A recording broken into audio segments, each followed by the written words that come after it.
I could have your attention here in the media center. We are now joined by Dale Earnhardt Jr., driver of the number 88 Nationwide Chevrolet for Hendrick Motorsports and your defending winner of the Coke 0400. Welcome to the media center, Dale. Here at this track, you are pretty good, I hear. 4 wins, including 2 Daytona 500 victories. What is the secret to navigating this track successfully? The first thing is you got to have a fast car, and that starts with the fabrication department, the engine shop. Crew chief's got to be sharp, knowing every little part of the car that that can influence the speed of the car. You got to just have every everything in a row there, and the car needs to be as good as it possibly can be. And that really makes the driver's job a lot easier when the car's a dominant car. I've had plenty of dominant race cars down here. And when you're out on the racetrack and you have such a good car, you sort of, you gain more and more confidence as the weekend goes through practice and into the race. And your confidence really starts to,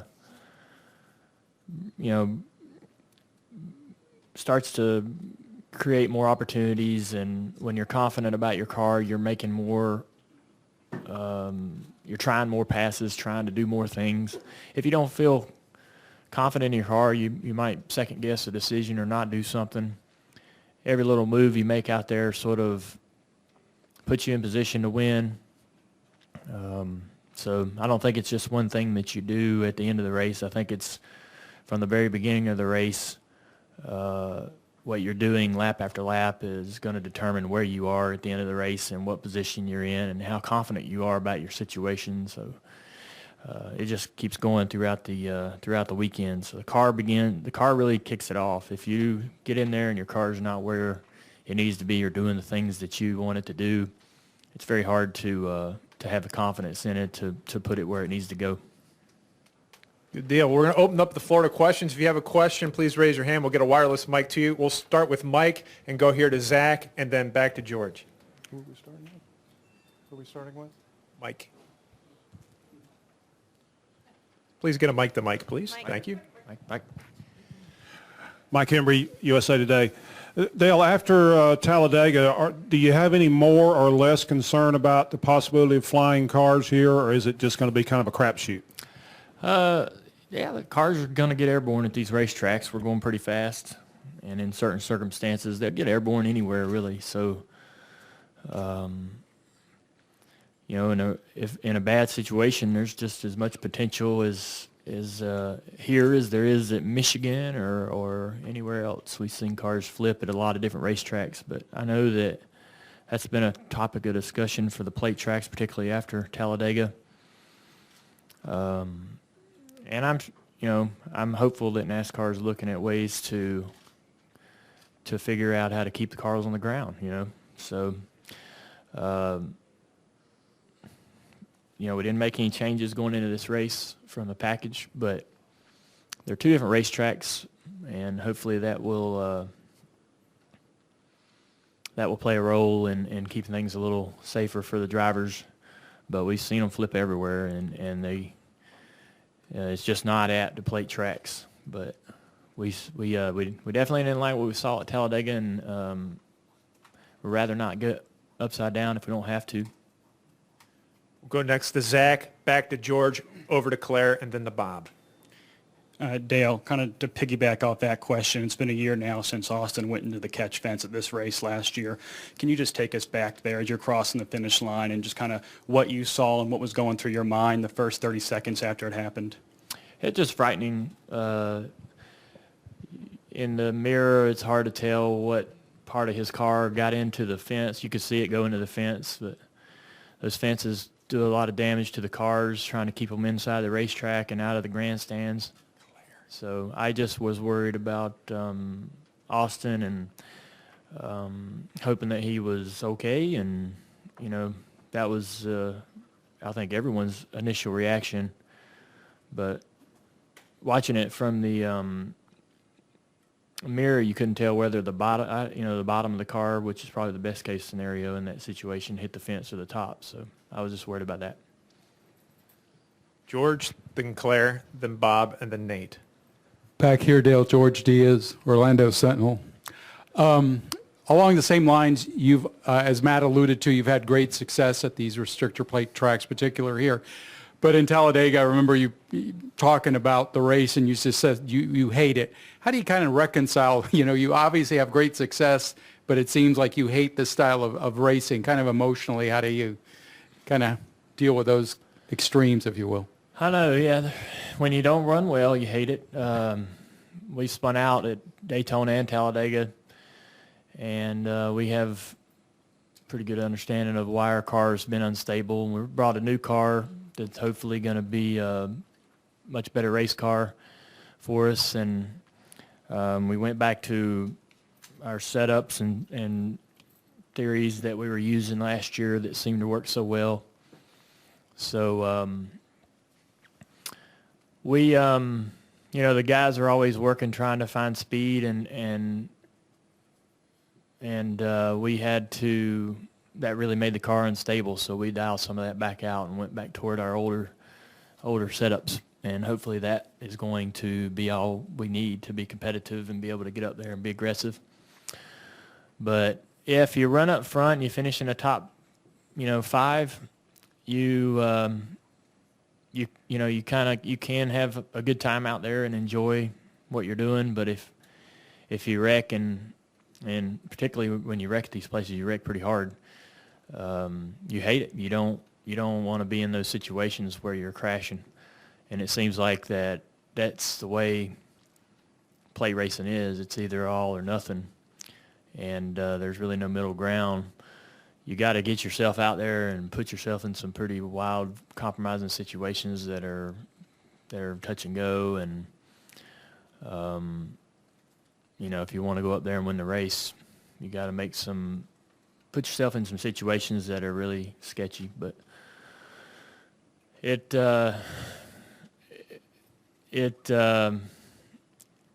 sometimes in the plate racing, it's as hairy as you can stand, it's about as much excitement and nerve-wracking, anxiety as you can stomach. Sometimes it's really easy. Sometimes your car's so good, you just get out front and you stay there, and we've had those kind of cars too. But it seems like to me that last year the package was a little bit different. When we changed the engines a little bit, I think they changed the lifters or something in the motors, and they thought that they needed to put a smaller plate on the car for this year. And that, to me, has changed the way the cars draft a little bit. We're a little bit more, we're stuck side by side because the cars are actually down on power compared to last year. So the cars are side by side more. Passes are harder to complete. You get kind of stuck together and fighting, side drafting each other, and not really completing the passes that we saw us completing last year. And that leads to more bumping and pushing because guys are stuck side by side more often, so guys are looking for help more often, and guys are in position to push people more often because they didn't complete the passes that they were completing last year. So that's the only difference I see in the package between the two seasons, and it's made for the racing to be a little more,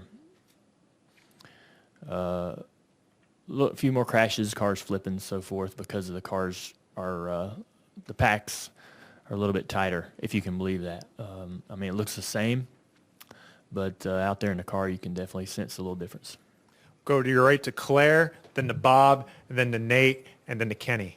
Claire B. Lang, Sirius XM NASCAR Radio. Two quick things. It was really fun watching the drivers watch the throwback race last night, and I wonder at your observations and what you saw and how you enjoyed that. And then I hear that there's a driver council meeting tonight, and I'm wondering if you have anything particular on the agenda or that you'd like on the agenda. There's a couple things, but nothing crazy. There's a lot of the stuff that we were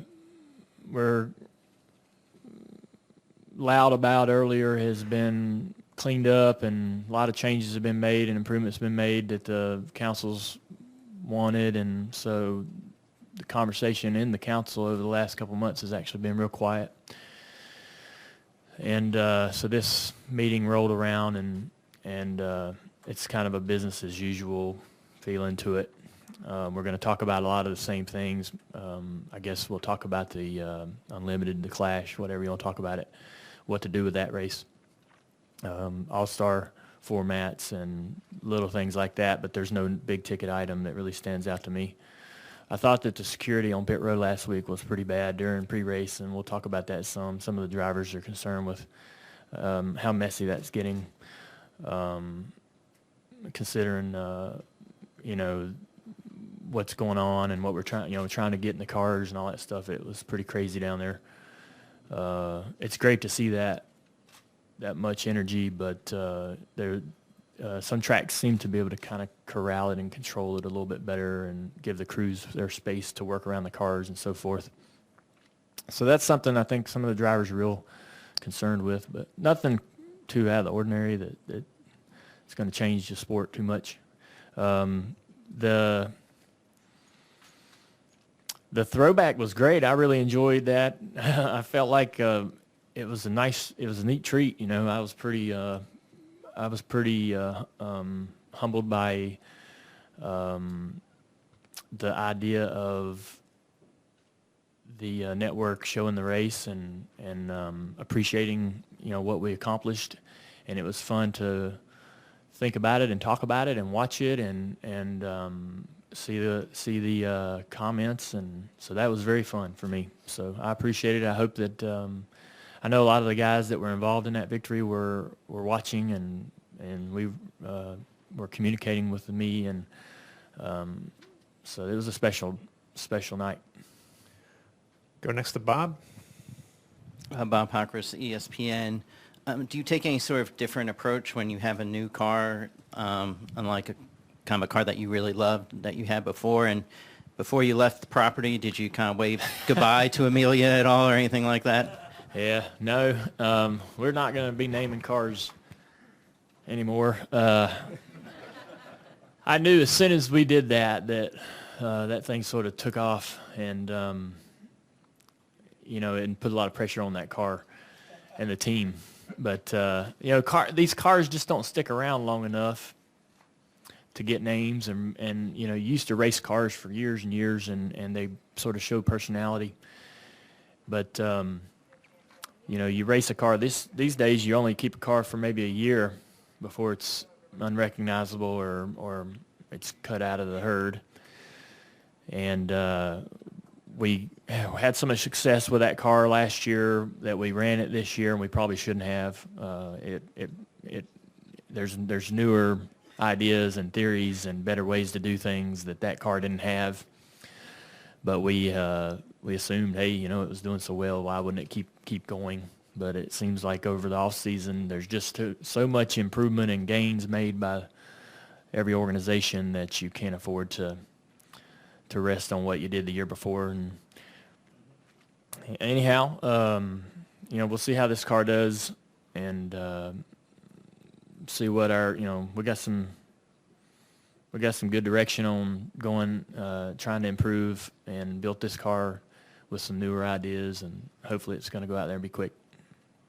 Go to Nate, then to Kenny, then to Reed. Nate Ryan, NBC Sports. Following up on Claire B's question, Dale sort of playing the house organ here, but that race on NBCSN, the race replay, was the number one trending topic on Twitter within an hour of it starting. So I guess the question for you would be kind of two-part. One, how many times or how recently had you watched that race start to finish, and was it even more surreal to watch it when everybody you were on Twitter with was talking about it seemingly? Yeah. When we won, a lot of them races we won, Twitter and social media wasn't really around back then, so it was pretty fun having that instant communication and discussion and dialogue with the social media platforms that we have today. while you were watching that, it felt like I was in a big room with everybody watching it together. And so that was great. I thought it was a good experience, and one that I hope that they continue to try. I love the old stuff, and I think it's the fans enjoy those iconic races and moments in the sport, and there's so many to choose from. So I think it's pretty fun, especially I really didn't plan on watching the race, but it just so happened that I was sitting in the house with nothing to do. So if they get the drivers that are involved in those events to sort of play along on social media, I think it adds to the experience for the people watching, and the driver who in my case, I think if you won the race, it's certainly exciting to be a part of that experience and what was going on last night. I've watched it before several times. I watched a lot of my old races. One of my favorites to watch is the All-Star race, the 500 wins, the 04 500 win. I'll probably watch it more because it's older, and I like to sort of refresh my memory of what went on. I watched that. I guess me and Letarte watched that. Watched that 2001 win a couple years ago when me and him were still working together, or maybe one night at the house drinking beers.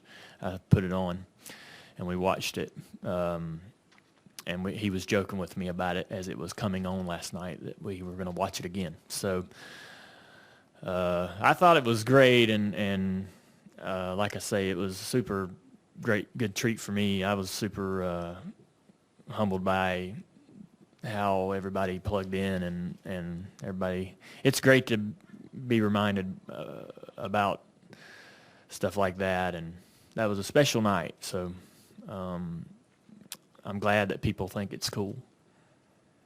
Go to Kenny, Reed, Greg, and then Holly. Kenny Bruce with NASCAR.com. I worked for there for a minute. You mentioned confidence earlier in your opening comments, talking about how the car can really play a role in that. But we come back here to Daytona now. We're basically the halfway point of the season. Where is your confidence personally at this point? Because there's been talk about all the guys that were in the chase last year have a win now. You're the one that doesn't. You've had good runs, but you've had some runs that obviously weren't up to par for you guys. Where do you feel like you stand right now? Yeah, we're a little frustrated with how we ran through the month of May, and we've seen more speed out of our cars and had some bad finishes, wrecks, and so forth. Tore up a lot of cars this year. Uncharacteristic, I think, for us to be in so many accidents. So where we are in points is very frustrating.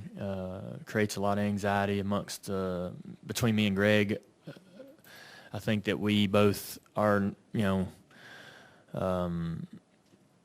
not happy with where we are in the points, and we're, wondering and worrying about trying to make the chase. Shouldn't be something that this team's concerned with, because I think we're way better than where we are. In the past several years, we've sat around the top 5 in points throughout the season. Things just came easier for us. They're not coming so easy today, and we just got to keep working. I'm not worried about our speed or really where I don't feel like that we're missing anything, or I think we had a really fast car this past weekend at a place where I really don't like the race and don't really think I'm very good at. But we went to Michigan, and I thought we had a fast car. We just didn't get a chance to see it and get up there and see where we could go with it. So I'm not real worried about our speed, because I feel like we've had good speed over the last couple of weeks. Certainly in May we didn't, and that was hard to do and frustrating. And hopefully we just get to Richmond, and we don't have a lot of pressure on us about trying to make the chase. Hopefully we can put the string of races together that will give us a good cushion between us and the next guys fighting for those last few spots. Obviously, we need to get a win to put all that to bed, but nothing's guaranteed. If we don't get a win going into the chase, we're going to have to do well in these next 10 races and just be real consistent.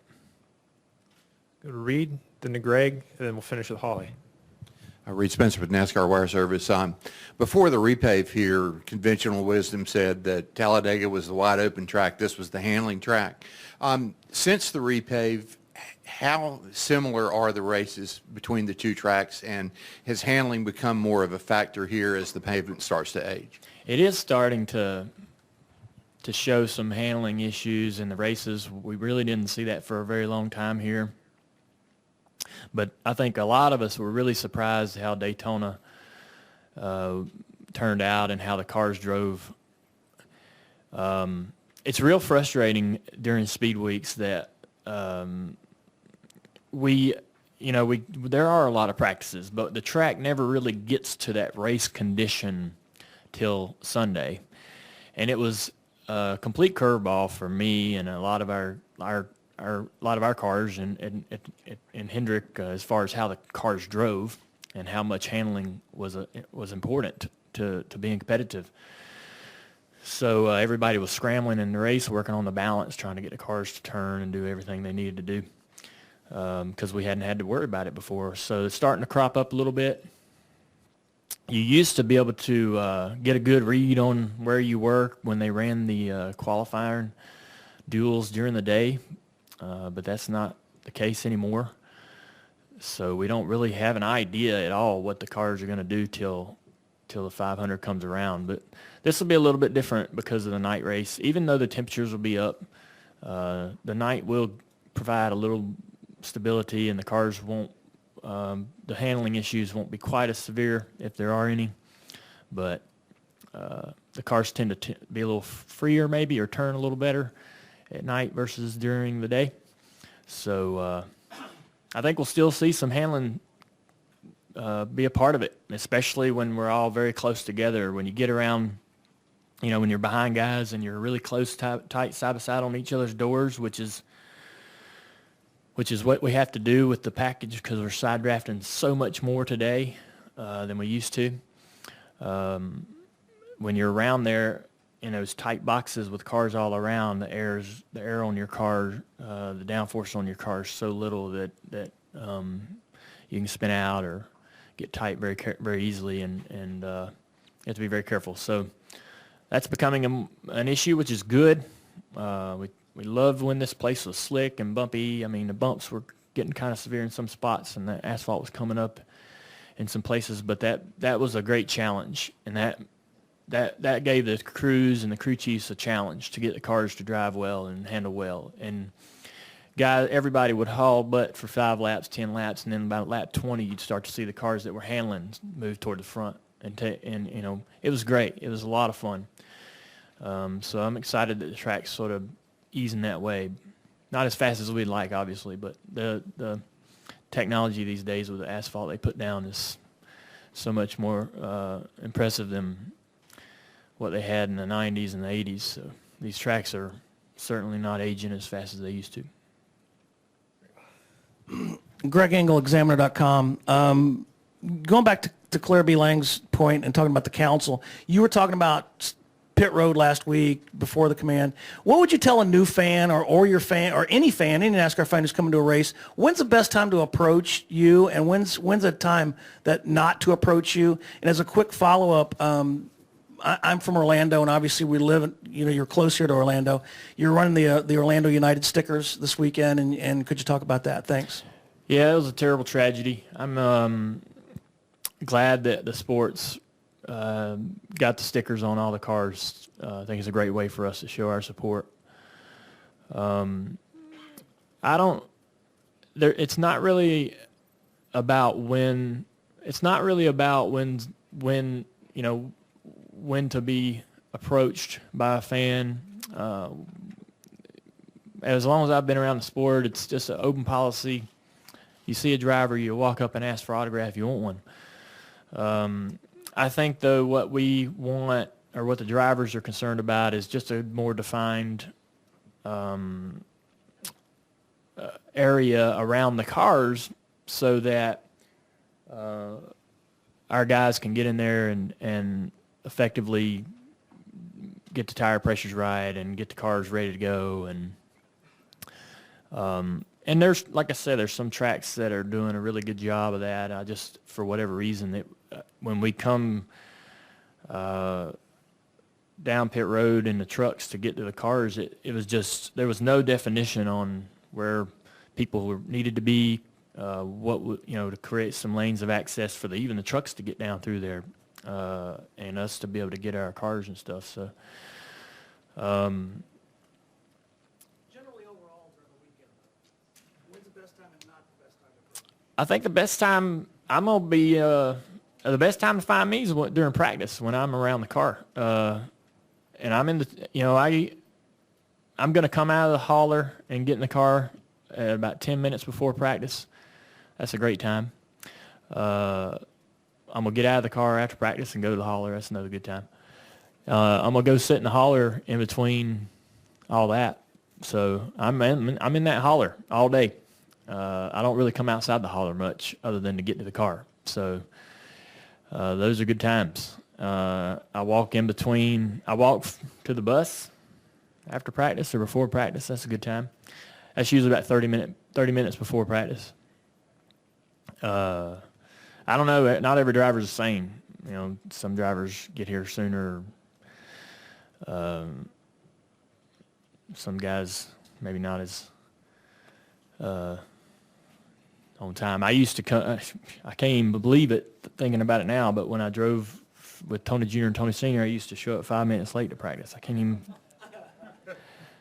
imagine how keeping a job doing that these days. But Well, to keep it on time, we'll go next to Holly. Holly Kane, NASCAR.com. This kind of goes back to something that you said earlier, and I think with restrictor plate racing, some people really like them and some people really don't. And I would think that you are okay with them at the very least. Is there something to be said for that, especially, when they come here, you might feel like this could very well be the way that you get into the chase, and other people are like, I don't even want to be here, much less think about it. Yeah, I think that some drivers feel the way I do about road course racing, about plate racing. They just don't want to do it, don't like it. I definitely come in here thinking this is a great opportunity to win a race. I've won 17 plate races in my career, I think, something like that. Maybe it's 10, six at Dega and 4 here. So I've won 17 races here, counting 125s and Xfinity races and all that. But so this is a great place for me to get a win. So I got to come in there with that kind of confidence. But I know there's races where I've gotten out and just don't understand why why we have this kind of racing. Why do we have why is the package like this? Does it have to be this way? Do we got to run 3 wide and crash on the last lap? It seemed like, when we had the car tomorrow, we wrecked on the last lap of the Talladega races every damn time we went there. And it gets so frustrating because if you weren't first or third or fifth, you were wrecking. You were going to wreck. And for the longest time, it was hard to understand that we're going to go to the racetrack and odds are we're going to crash. I'm going to work all weekend, bust my ass all day long, lap after lap after lap in the race, and I'm probably going to wreck. So that was hard to wrap your brain around, that this is life, or this was okay. And nobody thought it was weird, but for the longest time, that's the way it was. These cars, they crash and we crash, but it doesn't seem like it's every single race, at the end. But it's still frustrating when you seem like you can't avoid it. And there was a string there from like 2007 to 2012, like you couldn't avoid it. You just couldn't figure out what you needed to do to not be in it. And so it got real frustrating there at one point, but they changed. We got rid of the tandem. That was no good.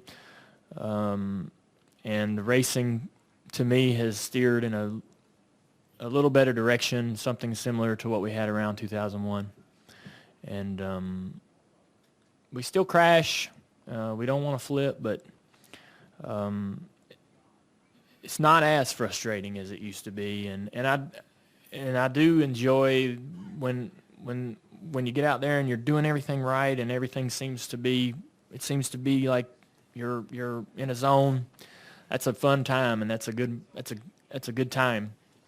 When your guys, when you go out there and you run and you come back in and your guys go, man, can't believe you made that move. I mean, it's fun to go out there and do stuff. But it was rough there for a while, but it's definitely, I think this car and the changes we've made to get away from some of the things that we didn't like about plate racing there for a while have improved. Well, Dale, really appreciate you taking the time today, and good luck this weekend. All right, have a good weekend.